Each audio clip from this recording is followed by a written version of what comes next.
Gold trusted gold buyers మీరు తాకట్టు పెట్టిన బంగారాన్ని విడిపించి ఈ రోజు ఉన్న మార్కెట్ ధరకు కొనబడను. కానీ ఆ టైంలో ఎక్స్పెక్ట్ చేసి ఒక స్టూడెంట్గా వచ్చి ఆ షోకి అక్కడ నుంచి మళ్ళీ ఒక కమీడియన్గా చేంజ్ అయ్యి స్టాండప్ కామెడీ చేయడం ఇదంతా ఎక్స్పెక్ట్ చేసావు? నేను అస్సలు చేయలేదు. నిజం చెప్పాలంటే నేను ఆ షోకి వచ్చేంత వరకు కూడా మా ఇంట్లో టీవీ లేదు, నాకు ఆ షో కూడా తెలియదు. నేను ప్రతి ఒక్క ఇంటర్వ్యూలో చెప్పిన నాకు టీవీ లేదు, నాకు షో తెలియదు. దేనికి వచ్చావు మరి ఆ షోకి? నాకు నా మా హాస్టల్ అంటున్నా మా కాలేజ్ తరపు నుంచి ఇట్లా పిలిచారంట, పటాల్ షో వాళ్ళు స్టూడెంట్స్ కావాలి కదా, సో మాకు మీ కాలేజ్ నుంచి కావాలి అని అంటే అప్పుడు మనిషికి 500 ఇచ్చి వచ్చినామన్నమాట. అప్పుడు 500 కూడా లేవు నా దగ్గర, నాకు నా ఫ్రెండ్ ఇచ్చింది. ఇప్పటికీ దాన్ని 500 నేను ఇయ్యలే. నువ్వు ఇచ్చి వచ్చావా షోకి? లేదు, మా సార్ వాళ్ళకి. ఓకే. ఇప్పుడు బయటికి తీసుకెళ్తారంటే మనీ కలెక్ట్ చేసుకొని అందరికి తీసుకెళ్తారు కదా. ఇప్పుడు వేరే వేరే కాలేజ్ వాళ్ళు అయితే ఒక ఏమంటారు పిక్నిక్ టైప్ అనుకో ఇక. కానీ మా వాళ్ళు పటాస్కి తీసుకొచ్చారు. అప్పుడు 500 నేను అప్పు చేసిన మా ఫ్రెండ్ దగ్గర, ఇప్పటికీ తీర్చలే. సో ఆ 500 ఇచ్చి రావడం వల్లనే నేను ఇక్కడ వరకు ఉన్నా. అంటే షోకి వచ్చావు, ఓకే. దాని తర్వాత వన్స్ షోలో క్లిక్ అయిన తర్వాత ఇంట్లో వాళ్ళని ఎలా ఒప్పించావు? అంటే ఒప్పుకోరు కదా మ్యాక్సిమం అమ్మాయిలు ఇట్లా ఫీల్డ్లోకి వస్తారు కామెడీ చేస్తారంటే. నేను అంత ఈజీ కాదు, చచ్చిపోతా అన్న. బాగానే బ్లాక్మెయిల్ చేసి. అయితే ఫస్ట్ వీళ్ళు ఒప్పుకున్న తర్వాత నాకు విజయ్ అన్న అసిస్టెంట్ డైరెక్టర్, అప్పుడు సంతోష్ అన్న డైరెక్టర్. అయితే సంతోష్ అన్న అడుగుమన్నాడంట నన్ను. అడిగితే విజయ్ అన్న నన్ను అడిగితే నేను మా అమ్మకి చెప్పిన, అమ్మ ఇట్లా అడుగుతున్నారమ్మ నేను పోతా, నాకు జస్ట్ ఒక చిన్న ఎపిసోడ్ వల్ల ఇంత కొద్దిగా హైప్ వచ్చిందంటే మేబీ ఫర్దర్గా మనకు యూజ్ అవుతుంది కదా. అప్పుడు ఇంత ఇంగ్లీష్లో చెప్పలే, తెలుగులోనే చెప్పినా, ఇప్పుడు ఇంగ్లీష్లో చెప్తున్నా. నాకు ముందు ముందు మంచిగా ఉపయోగపడుతుంది కదా అని అంటే మా అమ్మ వద్దన్నది. హైదరాబాద్ ఏంటో తెలియదు, ఇప్పటిదాకా హైదరాబాదే పోలేదు, అవసరం ఆడా ఏందో ఏమో అని అంటే 2 రోజులు అన్నం తినలే. అంటే తినలే అంటే వాళ్ళ ముందు తినలే, వాళ్ళు బయటకు పోయినప్పుడు తిన్నా మళ్ళా. అంటే వాళ్ళు బయటకు పోయినప్పుడు తిని వాళ్ళు రాగానే ఏం తినట్టు ఇట్లా ఉండేదాన్ని. మా నాన్నకి నేనంటే చాలా ఇష్టం, నేను ఏడిస్తే తట్టుకోలేడు. సో ఏంది బయట ఉండే, అవుట్ ఆఫ్ కంట్రీ మా నాన్న. అయితే ఫోన్ చేసి ఏమైందంటే ఇట్లా పోతా అంటుంది, అన్నం తింటుంది, బ్లాక్మెయిల్ చేస్తుంది అంటే మా నాన్న కూడా ఫస్ట్ వద్దన్నాడు. వద్దు బిడ్డ ఆడ ఇవ్వలేరు అది అని అంటే, ఆహా ఇట్లా చేస్తారు ఆగని అని చెప్పేసి డోర్ పెట్టి చచ్చిపోతున్నా అని అన్న. ఇక మా అమ్మ ఇక్కడ నేను ఇదైపోతున్నా అని చెప్పేసి వద్దు బిడ్డ వద్దు తీ పోదు అని తీ అని చెప్పేసి అప్పుడు ఒప్పుకున్నారు. అట్లా బ్లాక్మెయిల్ ఈ బ్లాక్.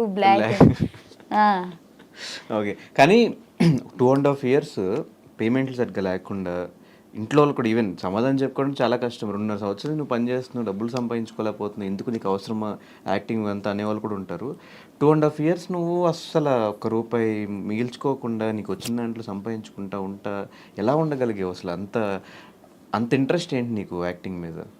అప్పుడు వచ్చింది అంటే నేను అక్కడ సెలెక్ట్ అయిన తర్వాత బేసిక్గా నేను చాలా పనులకి, అంటే ఫస్ట్ నేను హాస్పిటల్లో వర్క్ చేద్దామని చెప్పేసి, అంటే నర్సుగా, బాత్రూమ్ కూడా నీకు కాదు అదే మరి నేను బీజెడ్సీ కదా, సో అలా చేద్దాము నర్సింగ్ అని చెప్పేసి పోయినా.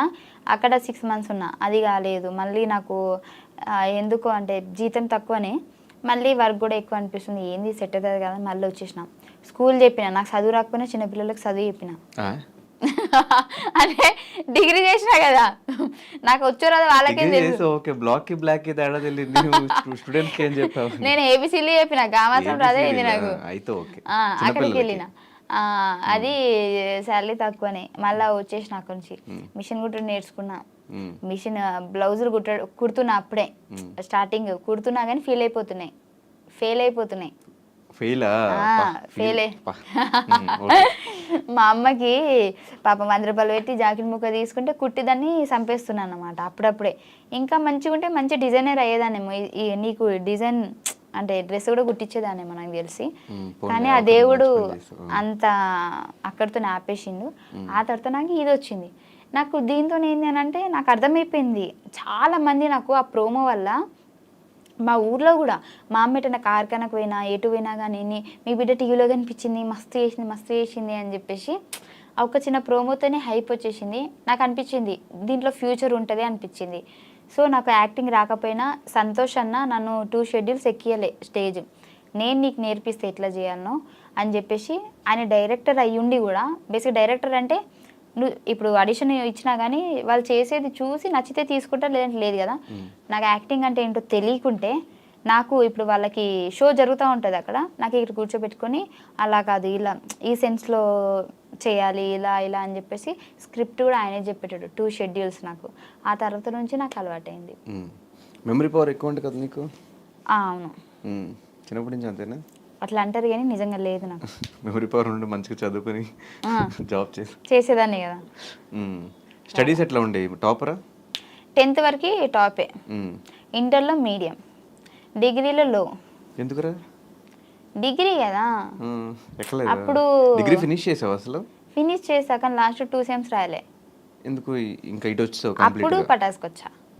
ఇంకా వద్దు మన లైఫ్ ఇదే, ఇంకా వద్దని ఫిక్స్ అయిపోయావు అనుకున్నా. అప్పటికి బేసిక్గా పోయినా ఫెయిల్ అవుతాయి కదా, ఎందుకులే అని చెప్పి చిటే ఉన్నాయి. కానీ ఫీమేల్ కమెడియన్స్ చాలా తక్కువ మంది ఉన్నారు మన ఇండస్ట్రీలో. చూసుకుంటే కోయేసర్ల గారు ఇట్లా ఎలా మీద లెక్క పెట్టచ్చు వాళ్ళ పేర్లు. దాని తర్వాత ఇప్పుడు ఉన్న వాళ్ళలో జబర్దస్త్లో కానీ ఇలా బాగా కనిపించేది నువ్వు కానీ రోహిణి అక్క కానీ, మీ ఇద్దరు ఎక్కువ కనిపిస్తూ ఉంటారు. కానీ ఎందుకు మీరు ఈ జబర్దస్త్ స్టేజ్ నుంచి సినిమాగా మార్చుకోలేకపోతున్నారు? అదే నా గురించి నేను చెప్తా. అక్కడికి వస్తూనే ఇప్పుడు చేస్తూనే ఉన్నది. అక్కడక్కడ కనిపిస్తుంది కానీ నీది ఎక్కువ. నేను బేసిక్గా నాకు ఇప్పటివరకు నిజం చెప్పానంటే వచ్చినాయి మూవీస్, కాకపోతే ఫస్ట్ నాకు మూవీ అంటే భయం వేసేది. అంటే మూవీ షూట్స్ ఎట్లుంటే తెలియదు నాకు స్టేజ్ వరకే నాకు తెలుసు. మూవీస్లలో ఎలా చేస్తారు ఏంటి, అక్కడ ఇలా టేకులు ఉంటాయి, అలా అంటే సింగిల్ టేకా, అవేం నాకు తెలియదు. చాలా వచ్చినప్పుడేమో నేను ఏం చేశానంటే ఒక ట్రై చేద్దామని చెప్పేసి ఒక మూవీకి వెళ్ళాను. వాళ్ళు ఫస్ట్ చెప్పడం నాకు ఎలా చెప్పారంటే, చాలా పెద్ద క్యారెక్టర్ అండి మీది, లేడీ కమెడియన్, చాలా పంచులు ఉంటాయి, మీ మీద చాలా ఇది ఉంటుంది అది ఉంటుంది అని చెప్పేసి చెప్పారు. నేను పెద్ద మోతాదులో ఊహించేసుకున్నా, ఈ సినిమా కంప్లీట్ అవ్వగానే మా అమ్మ నన్ను తీసుకొని థియేటర్లో కూర్చొని చూస్తా అని చెప్పేసి. అక్కడికి వెళ్తే ఏముంది తెలుసా, డైలాగులు లేవు. నాకు 10 days షూట్ అని చెప్పారు. 10 days షూట్ డైలీ పేమెంట్ చేస్తా అన్నారు. 2 days తర్వాత ఇంతనండి ఇంకా లేదు అని చెప్పారు.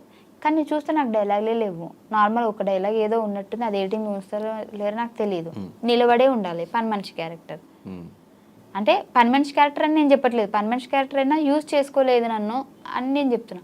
సో నాకు అనిపించింది ఏంటి ఇది యూజ్ చేసుకోవట్లేదు. ఇప్పుడు నార్మల్గా నేను డైలాగులు లేకుండా నిలబడ్డా కానీ ఎవరైనా ఆ మూవీ చూసారనుకోండి, 5 ఏంటి అలా నిలబడేది, బయట కొద్దిగా మంచిగా ఉంది, అక్కడ ఏం యూజ్ చేసుకోలేరు, ఏం లేదు 5 అది అని ఆ ఒక టాక్ రావద్దు అనేది నా ఫీలింగ్. నాకు ఎలా అనంటే నేను చేస్తే అబ్బాయి ఏం చేసిందిరా 5 నిలబెట్టిందిరా అన్నట్టు ఉండాలి కదా. సో నాకు ఇప్పటికి స్టిల్ ఏంది అని అంటే నాకు మూవీస్ వస్తున్నాయి, కాకపోతే ఏది కూడా నాకు లెగ్త్ క్యారెక్టర్ రావట్లేదు. 1 day అంటున్నారు, లేదంటే ఒకటే డైలాగ్ ఉంటుంది నార్మల్గా అట్లా ఇట్లా అంటున్నారు. సో నాకు కాన్ఫిడెంట్ లేదు. నాకు ఏదైనా మంచి అంటే మొత్తం లెంత్ అని కూడా నేను చెప్పట్లేదు, ఒక 5 days 10 days అయినా సరే నాకంటూ ఒక సపరేట్. ఇప్పుడు సునీల్ గారు కొన్ని మూవీస్లలో ఎక్కువ ఉండరు, ఒక క్లిప్పే వస్తారు, కానీ వచ్చిన ఆ క్లిప్ కూడా హైలైట్ అవుతుంది కదా.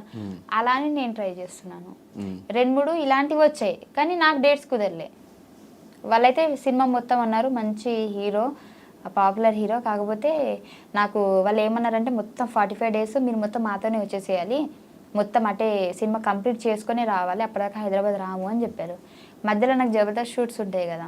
సో వీళ్ళు ఏంటి అని అంటే మళ్ళీ గ్యాప్ ఇస్తే బాగోదు అసలు. ఎప్పుడు కూడా అంటే నేను కావాలంటే ఏదైనా వదులుకుంటా కానీ జబర్దస్త్ అయితే వదులుకోను, ఒక షెడ్యూల్ కూడా. నాకు జ్వరం వచ్చినా నేను వదులుకోను.